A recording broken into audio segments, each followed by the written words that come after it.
Forward bias zero होने पर current zero है, क्योंकि मेजोरिटी चार्ज का फ्लो बिल्कुल भी नहीं हो रहा। जैसे जैसे आप फॉरवर्ड बायस इंक्रीज करते हैं वैसे वैसे आपकी फॉरवर्ड करंट इंक्रीज होती रहती है, लेकिन ये इंक्रीज स्लो है। क्यों? क्योंकि अभी भी डिप्लीशन रीजन में अपोजिट इलेक्ट्रिक फील्ड बना हुआ है। अभी भी डिप्लीशन रीजन थोड़ी बहुत बनी हुई है, लेकिन जैसे जैसे आप अपना applied forward voltage, forward bias आप इंक्रीज करते हैं, वैसे वैसे डिप्लीशन रीजन कमजोर पड़ने लगती है, डिक्रीज होने लगती है। और एक टाइम ऐसा आया जब आपका फॉरवर्ड बायस यानी फॉरवर्ड वोल्टेज वोल्टेज किसके इक्वल हो गए? जो बैरियर वोल्टेज था उसके इक्वल और अपोजिट हो गए। तो अब हम कहते हैं कि नी वोल्टेज आ गई है। क्या आ गए? नी वोल्टेज आ गए। तो अब यहाँ इस कंडीशन में क्या बना कि आपका डिप्लीशन रीजन बिल्कुल जीरो है ही नहीं डिप्लीशन रीजन। डिप्लीशन रीजन बिल्कुल जीरो है ही नहीं डिप्लीशन रीजन। तो अब काफी सारे मेजोरिटी चार्ज कैरियर्स फ्लो करना शुरू कर देंगे। वो लेकिन वो करेंगे जिन्हें सपोर्ट की जरूरत नहीं है। जिन इलेक्ट्रॉन्स को एन टाइप के जिन इलेक्ट्रॉन्स को सपोर्ट की जरूरत नहीं है, ये कंडीशन है ये वाली। यहाँ ये कंडीशन है ये कि इस कंडीशन में इलेक्ट्रॉन्स को जिस इलेक्ट्रॉन को जिन इलेक्ट्रॉन्स को सपोर्ट की जरूरत ही नहीं है, वो इलेक्ट्रॉन और जिस होल को सपोर्ट की किसी जरूरत ही नहीं है, जो खुद अपनी एनर्जी से जा सकते हैं, उन इलेक्ट्रॉन्स का यहाँ माइग्रेशन शुरू हो जाएगा। लेकिन कुछ इलेक्ट्रॉन्स जिनके पास काइनेटिक एनर्जी नहीं है, कुछ होल्स जिनके पास काइनेटिक एनर्जी नहीं है, इतनी काइनेटिक एनर्जी कि वो बिना रुकावट वाले इस रास्ते से भी आगे जा सके, या यूं कहिए कि ये कुछ इलेक्ट्रॉन्स ऐसे हैं एन टाइप में जो जाना ही नहीं चाहते, ये होल्स हैं जो जाना ही नहीं चाहते, तो ये नहीं चलेंगे अभी भी।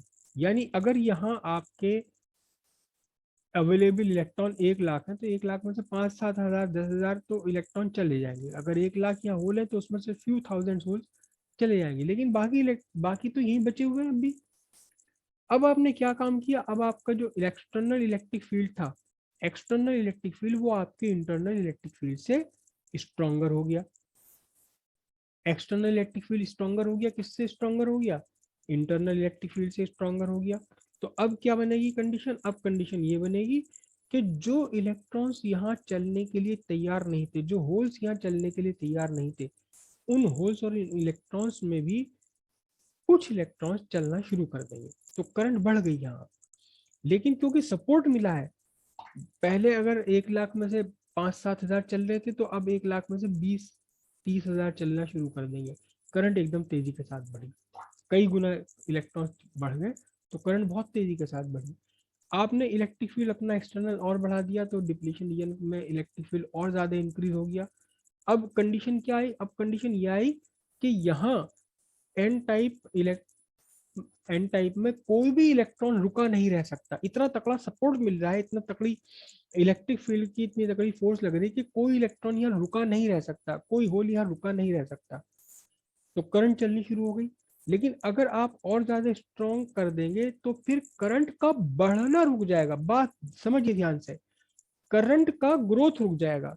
यहाँ करंट आपकी जीरो थी, ये करंट आई आपकी 5 मिली एम्पियर, ये current I 7 milliampere. 7 milliampere से जैसे ही आपका बैरियर वोल्टेज से ऊपर पहुंचा करंट, एकदम 7 मिली एम्पियर से 50 मिली एम्पियर पहुंच गई, और बढ़ती गई 100 मिली एम्पियर 200 मिली एम्पियर हो गई। अब आप कितना भी स्ट्रॉन्ग वोल्टेज लगा लो, पर यूनिट टाइम पर सेकंड जितने इलेक्ट्रॉन्स चलने हैं, जितने होल्स चलने हैं, उतने के उतने ही रहेंगे यहाँ पर। अब पर सेकंड नहीं बढ़ सकते। यहाँ इस कंडीशन में पर सेकंड इलेक्ट्रॉन्स होल्स का फ्लो कितना था? जीरो। यहाँ पर सेकंड कितना आया? 10-20-100-1000-2000 होल्स और इलेक्ट्रॉन्स चलने लगे। लेकिन बढ़ने के लिए पीछे यहाँ बहुत सारे इलेक्ट्रॉन्स और होल्स अभी भी चुपचाप बैठे हुए। आपने थोड़ा सा और बढ़ा दिया तो 5-10 हज़ार चलने लगे, लेकिन अभी भी इलेक्ट्रॉन्स और होल्स यहाँ बैठे हुए। तो यहाँ से यहाँ करंट क्यों बढ़ गई? यहाँ से यहाँ करंट क्यों बढ़ गई? क्यों? क्योंकि करंट इस कंडीशन में चल रहे थे 5-7 हज़ार इलेक्ट्रॉन्स होल्स, तो यहाँ 8-10 हज़ार इलेक्ट्रॉन्स होल्स चलने लगे। क्यों? क्योंकि कुछ इलेक्ट्रॉन्स कुछ होल्स यहाँ पड़े हुए थे आइडियल, जो चलने के लिए तैयार नहीं थे, उन्हें भी सपोर्ट मिलने लगा।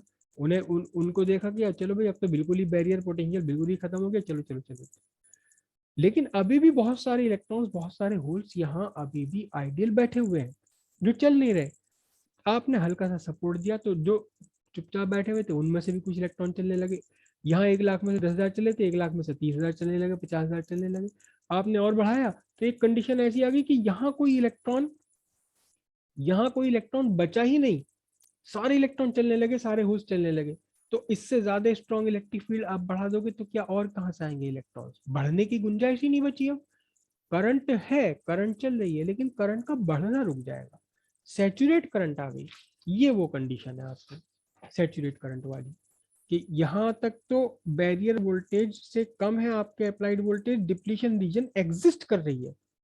यहाँ से लेके यहाँ तक नी वोल्टेज तक डिप्लीशन रीजन एग्जिस्ट कर रही है, जो कि बैरियर, जो कि ऑब्स्ट्रक्शन क्रिएट करती है किसकी, किसके रास्ते में, मेजोरिटी चार्ज कैरियर्स के रास्ते में। जैसे ही आपका अप्लाइड वोल्टेज नी वोल्टेज के इक्वल हुआ, यानी कि बैरियर वोल्टेज के इक्वल हुआ, तुरंत वो डिप्लीशन रीजन खत्म हो गई, बिल्कुल खत्म हो गई।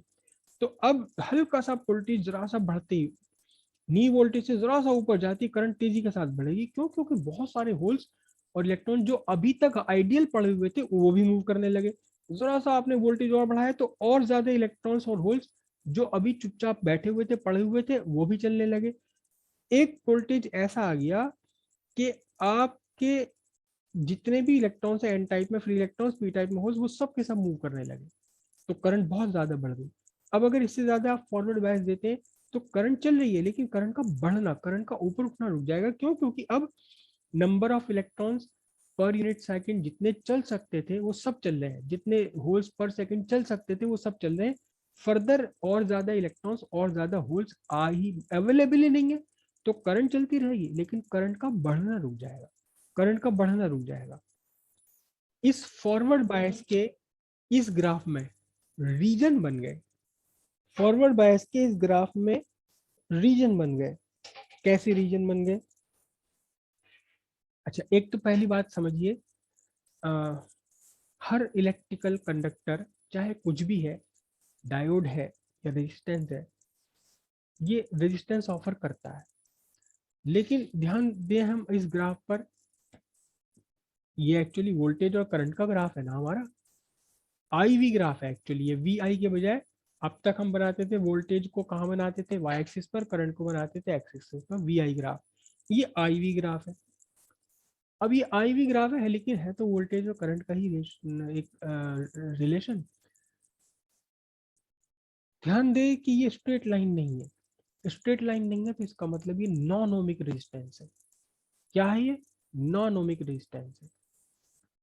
जो भी नॉन ओमिक रेजिस्टेंस है वो दो तरह के रेजिस्टेंस ऑफर करते हैं। जितने भी नॉन ओमिक कंडक्टर होंगे वो दो तरह के रेजिस्टेंस ऑफर करते हैं। एक रेजिस्टेंस कहलाता है स्टैटिक रेजिस्टेंस। स्टैटिक रेजिस्टेंस क्या है? V by I at any point.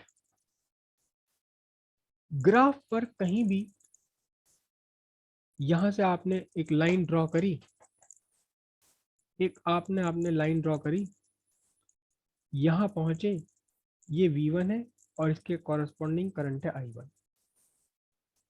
तो सीधी सीधी बात है, मैंने इस पॉइंट को लिखा क्या, इस पॉइंट को मैंने लिखा P। तो यहाँ आपका V1 बाई I1, ये आपका रेजिस्टेंस हो जाएगा at point P, P point पर, क्योंकि यहाँ रेजिस्टेंस बदल रहा है। अगर आप यहाँ एक पॉइंट ले लेंगे तो V और I का रेशियो कुछ और आएगा, लेकिन किसी भी एक पॉइंट पर V और I का रेशियो जब आप फाइंड करते हैं तो ये आपका स्टैटिक रेजिस्टेंस कहलाता है। क्या कहलाता है? Static resistance. लेकिन अगर आप चेंज इन वोल्टेज और चेंज इन करंट लें, यानी कि मैं एक पॉइंट और ले रहा हूँ, यहाँ Q ले रहा हूँ, Q ले रहा हूँ, ये मैंने इसका लिया V2 और यहाँ इसकी करंट ली क्या, I2। तो डायनेमिक रेजिस्टेंस ये निकल कर आएगा, डायनेमिक रेजिस्टेंस।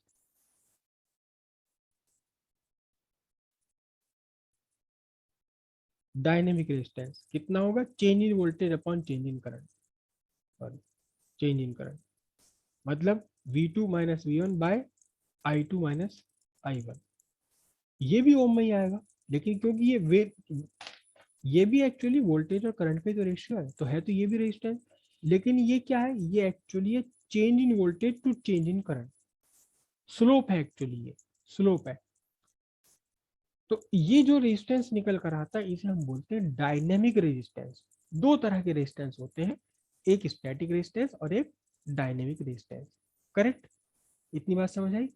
अब देखना जरा ध्यान से, ये पहला रीजन जो यहाँ बना हुआ है, ये जो पहला रीजन बना है इसे हम बोलते हैं cut off region, knee voltage से अंदर अंदर का। ये रीजन क्या कहलाएगा, ये कहलाएगा कट ऑफ रीजन। क्यों, क्योंकि यहाँ करंट की वैल्यू बहुत कम है, बहुत कम है, प्रैक्टिकली अनयूजेबल करंट है ये। तो इसलिए हम ये कहते हैं कि सर जी करंट मेरे यहाँ पे तो स्क्रीन इस कट ऑफ रीजन में करंट की वैल्यू बहुत कम है, वोल्टेज और करंट का रेशियो बहुत छोटा रेशियो है, बहुत हल्का रेशियो है। तो आप क्या कहेंगे, जब ये वोल्टेज और करंट का रेशियो बहुत छोटा रेशियो है तो फिर रेजिस्टेंस कैसा है, हाई रेजिस्टेंस है। यहाँ दोनों ही रेजिस्टेंस हाई है, हाई रेजिस्टेंस है। कौन से, स्टैटिक भी और डायनेमिक भी, दोनों ही रेजिस्टेंस यहाँ हाई है। क्योंकि किसी एक एक पॉइंट पर आप वोल्टेज और करंट का रेशियो लिखोगे तो वो भी बहुत कम आएगा, वो वी अपॉन आई, आई क्योंकि बहुत कम है तो बहुत ऊंचा आएगा। और अगर d v by d i करोगे, delta v by delta i करोगे तो भी उसकी वैल्यू बहुत ऊंची आएगी। तो रेजिस्टेंस यहाँ हाई है, स्टैटिक रेजिस्टेंस भी हाई है और डायनेमिक रेजिस्टेंस भी हाई है। ओके, उसके बाद का आपका रीजन नी वोल्टेज से लेकर सैचुरेट वोल्टेज तक। ये यहाँ जो भी वोल्टेज बनेंगे, जिस वोल्टेज पर करंट का बढ़ना बंद हो गया, करंट बंद नहीं हुई, करंट का बढ़ना बंद हो गया, इस रीजन में, इस रीजन में, इस रीजन को हम बोलते हैं क्या, एक्टिव रीजन। इस रीजन को बोलेंगे एक्टिव रीजन। अब एक्टिव रीजन में क्या है, एक्टिव रीजन में आपका जो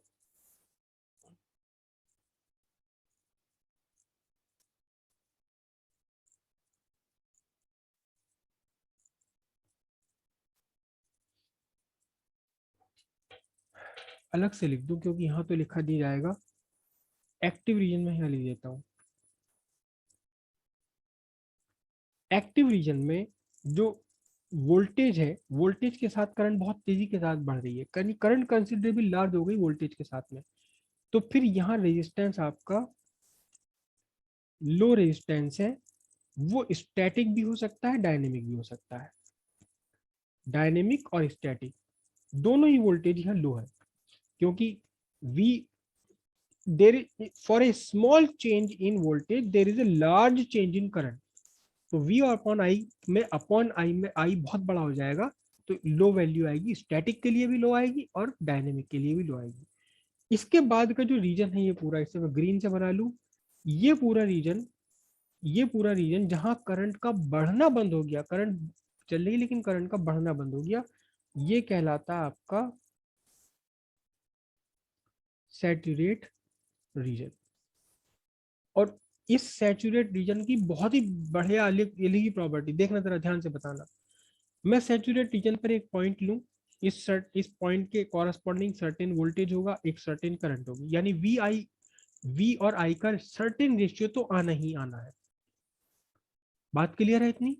मैं यहाँ पॉइंट लूंगा, इस पॉइंट के कॉरस्पॉन्डिंग कोई तो बाइसिंग आएगा, वोल्टेज आएगा, बाइसिंग वोल्टेज। इस पॉइंट के कॉरस्पॉन्डिंग करंट है, कितनी करंट है, सैचुरेट करंट। तो वी और आई का एक सर्टेन रेशियो है यहाँ, सर्टेन रेशियो है यहाँ, ठीक है। लेकिन क्योंकि वोल्टेज यहाँ काफी हाई है और करंट उतनी नहीं बढ़ी है, तो फिर जो सैचुरेट रीजन आपका बना, सैचुरेट रीजन मैं यही कहीं पे लिख दूं,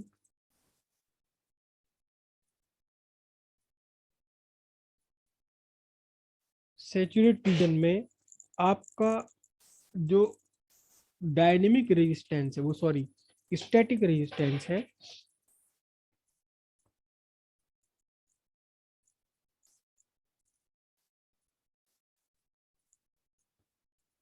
स्टैटिक रेजिस्टेंस लो है।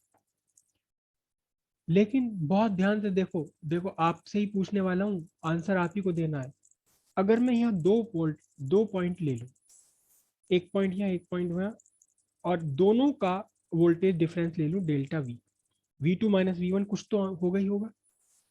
इस पॉइंट के कॉरस्पॉन्डिंग करंट मेरी सैचुरेट करंट, इस वाले पॉइंट के कॉरस्पॉन्डिंग भी करंट मेरी कितनी सैचुरेट करंट। तो इन दोनों करंट का डिफरेंस I2 माइनस I1 कितना होगा?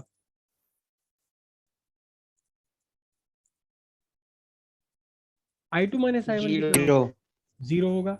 तो जब मैं जीरो। जीरो। डेल्टा वी, जिसकी एक सर्टेन वैल्यू है, को डेल्टा आई से मैं डिवाइड करूंगा, तो फिर जो आपका आंसर आएगा वो क्या आएगा? Infinite, approximately infinite. कौन सा रेजिस्टेंस होगा? बोलो। Dynamic resistance. Dynamic resistance very high, extremely high dynamic resistance है यहाँ। क्यों? क्योंकि डेल्टा वी के कॉरस्पॉन्डिंग डेल्टा आई की वैल्यू 0 है। क्योंकि ये कैसे लिखोगे? डेल्टा वी बाय डेल्टा आई, और डेल्टा आई है यहाँ पर कितना? 0। तो डेल्टा वी की छोटी सी वैल्यू भी क्या होगी? छोटी सी वैल्यू भी डेल्टा आई की वैल्यू तो 0 है यहाँ, इसलिए रेजिस्टेंस कितना हो जाएगा? डायनेमिक। और जितना भी डायोड है, डायोड को जब हम नॉर्मल कंडीशन में फॉरवर्ड बायस में यूज करते हैं, तो हमेशा हमेशा यूज करते हैं इस सैचुरेट रीजन में। इस सैचुरेट रीजन में ही यूज किया जाता है डायोड को, जहां वो लो स्टैटिक रेजिस्टेंस शो करता है, कम रेजिस्टेंस शो करता है क्या, यानी कि एक सर्टेन वोल्टेज के कॉरस्पॉन्डिंग काफी बड़ी करंट वो दे देता है। लो स्टैटिक रेजिस्टेंस से सैचुरेट रीजन में ही डायोड को यूज किया जाएगा। डायोड को हमेशा कहाँ यूज किया जाएगा? सैचुरेट रीजन में। कट ऑफ रीजन में यूज करने का कोई मतलब ही नहीं है, क्योंकि यहाँ इतनी छोटी सी करंट है, इतनी कम करंट है, इतनी कम करंट है कि उस करंट को प्रैक्टिकली हम कहीं यूज ही नहीं कर सकते, उससे कुछ भी नहीं चलेगा। इस एक्टिव रीजन में डायोड को यूज नहीं किया जाता, क्योंकि जरा सा आपका वोल्टेज घटे बढ़ेगा तो करंट में बहुत ज्यादा डिफरेंस आ जाएगा। एक्चुअली ये रीजन बहुत छोटे होते हैं, हमने तो ग्राफ में इन्हें बड़ा बना दिया। एक नॉर्मल डायोड होता है, नॉर्मल डायोड देखो मैं आपको यहाँ, क्योंकि मैं अपने कबाड़ खाने के बिल्कुल पास में ही बैठा हुआ हूँ, डायोड में आपको दिखाऊं। अभी कोई डायोड हाथ में आ जाए इनकी से।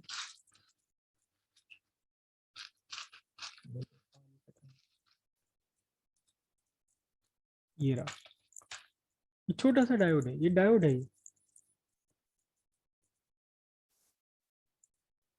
ये रहा। और इसका नंबर IN 4007 होगा। ये पढ़ा नहीं जा रहा, मिट रहा है। IN 4007 होगा, जो या 4001 है, ये जो भी हमारा 7001 हो गया 4। तो इसका जो फॉरवर्ड नी वोल्टेज है जस्ट 1.2 वोल्ट होता है, जस्ट 1.2 वोल्ट है इसका नी वोल्टेज। नी इससे कम अगर आपने इस पर बायस लगा दी, ये पी टाइप है, इधर इधर एन टाइप है, तो करंट इसके अंदर नेग्लिजिबली स्मॉल है। और 1.2 वोल्ट, 1.2 वोल्ट तो क्या है? इसका नी वोल्टेज है। यानी कि आपका जो ये वाला ग्राफ बनेगा, कौन सा ग्राफ बनेगा? ये तो केवल ये यहाँ से यहाँ तक का ही बनेगा ग्राफ। एकदम 0 से 1.2 वोल्ट पर ये नी वोल्टेज आ जाएगा। नी वोल्टेज इसका 1.2 वोल्ट है अप्रोक्सीमेटली, और नी वोल्टेज के बाद 1.2 वोल्ट से ज्यादा सा ऊपर करा, यानी कि ज्यादा से ज्यादा बस 1.5 वोल्ट होती करंट सैचुरेट आ जाएगी। तो यूज कहाँ करते हैं इसे हम? 10 वोल्ट, 15 वोल्ट, 20 वोल्ट, 200 वोल्ट पर यूज करते हैं। तो आपका डायोड किस रीजन में है फिर? किस रीजन में है भाई? नी वोल्टेज 1.2 वोल्ट, 1.2 वोल्ट से ऊपर ये सैचुरेट रीजन कितना? केवल 1.5 वोल्ट तक का। उसके बाद 1.5 वोल्ट से आगे 2 volt, 10 volt, 20 volt, 100 volt, 50 volt, 200 volt, वो सब किस में है? सैचुरेट रीजन में। तो डायोड कहाँ यूज किया जाएगा? सैचुरेट रीजन में ही यूज किया जाएगा, जबकि वो बहुत लो स्टैटिक रेजिस्टेंस शो करता है। डायनेमिक रेजिस्टेंस हाई होता है, उससे हमें कोई मतलब नहीं है। एक्चुअली हमें मतलब ही स्टैटिक रेजिस्टेंस से होता है डायोड के केस में, डायोड के केस में। तो लो स्टैटिक रेजिस्टेंस होना चाहिए, यानी करंट को आसानी से अपने अंदर से पास कर दे। डायनेमिक रेजिस्टेंस होता रहे, हमें कोई मतलब ही नहीं है उससे, हमें तो करंट चलानी है। तो नॉर्मल केस में जब नॉर्मली हम डायोड को यूज करेंगे फॉरवर्ड बायस में, तो कहाँ यूज किया जाएगा? सैचुरेट रीजन में यूज किया जाएगा। सैचुरेट रीजन में रेजिस्टेंस कितना होता है? हमेशा याद रखिएगा कि फॉरवर्ड बायस में रेजिस्टेंस कितना है, लो रेजिस्टेंस। हम स्टैटिक या डायनेमिक के चक्कर में नहीं पड़ेंगे। फॉरवर्ड बायस में डायोड का रेजिस्टेंस कैसा है, बहुत छोटा रेजिस्टेंस होता है, लो रेजिस्टेंस होता है, यानी कि करंट इसमें से आसानी के साथ में पास हो सकती है। बिल्कुल मोटी सी बात है, बिल्कुल एक मोटी सी बात जो हमें यूज करनी है, मोटी सी बात है क्या, कि डायोड है आपका कहां, in forward bias, diode forward bias में है। तो फिर सिंपल सी बात है, हमें कुछ नहीं सोचना, कुछ नहीं सोचना, इसका रेजिस्टेंस कैसा है, इसका रेजिस्टेंस लो रेजिस्टेंस है। It is almost almost it is almost a good conductor. हालांकि गुड कंडक्टर के बराबर तो कभी भी नहीं हो सकता, सेमीकंडक्टर की कंडक्टिविटी कॉपर एल्युमिनियम के बराबर कभी नहीं हो सकती। और अगर कर दी तो फायदा ही क्या है फिर सेमीकंडक्टर का, फिर तो कॉपर ही ना यूज कर लेंगे, सस्ता है, आसानी से अवेलेबल है। लेकिन यस सर, फॉरवर्ड बायस में, सैचुरेटेड रीजन में सर। सैचुरेट रीजन में, हाँ मतलब फॉरवर्ड बायस जब जब आप नॉर्मल वर्ड यूज करेंगे फॉरवर्ड बायस, तो उस फॉरवर्ड बायस का बाय डिफॉल्ट मीनिंग क्या है, ये सैचुरेट रीजन में है, कहीं और की बात ही नहीं है। ना हम कट ऑफ रीजन में यूज कर रहे हैं डायोड को, ना हम एक्टिव रीजन में यूज कर रहे हैं डायोड को, सिर्फ और सिर्फ कहाँ यूज कर रहे हैं, सैचुरेट रीजन में ही हम यूज कर रहे हैं। और इस सैचुरेट रीजन में रेजिस्टेंस कैसा है, लो रेजिस्टेंस है। कितना लो रेजिस्टेंस है कि आइडियल डायोड एक गुड कंडक्टर की तरह से बिहेव करने लगता है। इसका अपना ओमिक रेजिस्टेंस लगभग लगभग जीरो होता है, लगभग जीरो होता है, जीरो तो नहीं होता, बहुत लो होता है फॉरवर्ड बायस के केस में। ठीक है, उसके सर बाद सैचुरेटेड रीजन में रेजिस्टेंस बढ़ता तो चला जाएगा ना? नहीं नहीं नहीं नहीं, रेजिस्टेंस कैसे बढ़ जाएगा। अच्छा, सर आप करंट ये वो कह रहे हो कि वी वोल्टेज तो और बढ़ रही वी है। वी बाई आई का रेशियो बढ़ जाएगा, क्योंकि कम वोल्टेज पर भी वही करंट है, हाई वोल्टेज पर भी वही करंट है, ये तो कहना चाह रहे हो। यहाँ से वी की वैल्यू ली, ये करंट आ गया, और यहाँ यस। से वी की वैल्यू ली तो और करंट आ गया। एक्चुअली सैचुरेट रीजन में आते ही बस ये फिर इसका ग्राफ जो है स्टैटिक हो जाता है अपने आप ही, चेंज नहीं आता। तो वो जो वी और आई का रेशियो है वो कांस्टेंट बना रहता है। एक्चुअली ये जो वी है, ये वी वी आपका इस डायोड के अक्रॉस का वी होता है। एक्चुअली ये वी वोल्टेज नहीं है जो हमने बनाया है।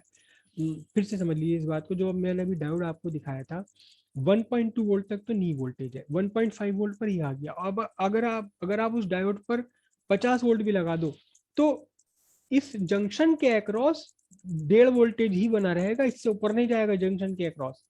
वो जो आपने 50 वोल्ट लगाया वो इस सर्किट में लगे हुए किसी दूसरे कंपोनेंट के अक्रॉस ड्रॉप होगा, पोटेंशियल डिफरेंस इसका बढ़ना बंद हो जाता है, जंक्शन का पोटेंशियल डिफरेंस ही बढ़ना बंद हो जाता है एक सर्टेन इस नी वोल्ट इस सैचुरेट वोल्टेज के ऊपर जो हम अप्लाई कर रहे हैं। मान लो ये इसका जो सैचुरेट वोल्टेज है 1.5 वोल्ट है, लेकिन मैंने यहाँ से लगा दिया इस पर 50 वोल्ट, तो ये सेकंडों में खत्म हो जाएगा, आग लग जाएगी, प्रैक्टिकली आग लग जाती है इसके अंदर। या फिर क्या करूंगा मैं इसके साथ में एक सीरीज में एक रेजिस्टेंस डालूंगा, ताकि मेरा 50 वोल्ट में से 48 वोल्ट तो इसके अक्रॉस ड्रॉप हो जाए और इसके अक्रॉस केवल 2 वोल्ट ही रहे। तो हम ये ग्राफ को बहुत ज्यादा हमने यहाँ एक्सटेंड तो कर लिया, लेकिन अल्टीमेटली यहीं तक खत्म हो जाता है ग्राफ में।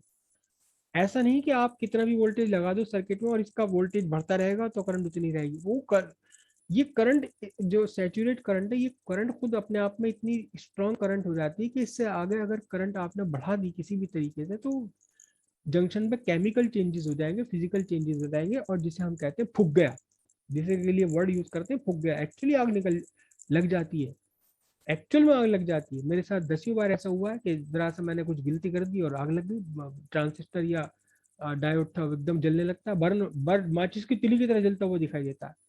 तो हम ये नहीं कहेंगे कि जितना ज्यादा वोल्टेज करते रहेंगे तो वोल्टेज और करंट बढ़ नहीं रही। आपकी सवाल बिल्कुल जायज है अपने आप में, कि यहाँ मैंने 10 वोल्ट लगाए तो करंट 100 मिली एम्पियर, मैंने 20 वोल्ट लगा दिए तो भी करंट 100 मिली एम्पियर, तो अब तो रेजिस्टेंस बढ़ गया। लेकिन एक्चुअली ऐसा होगा नहीं, रियल में प्रैक्टिकल में क्या होता है कि ये जो सैचुरेट वोल्टेज आते हैं उसके ऊपर वोल्टेज पहुंचते ही जंक्शन के ऊपर, अगर उससे ज्यादा ऊपर पहुंच गए तो करंट फिर इतनी लार्ज करंट हो जाती है कि इसमें केमिकल चेंजेस आ जाएंगे, फिजिकल चेंजेस हो जाएंगे और ये खराब हो जाएगा, हमेशा के लिए यूजलेस हो जाएगा। फिर इसका जो नेचर है वो बदल जाएगा।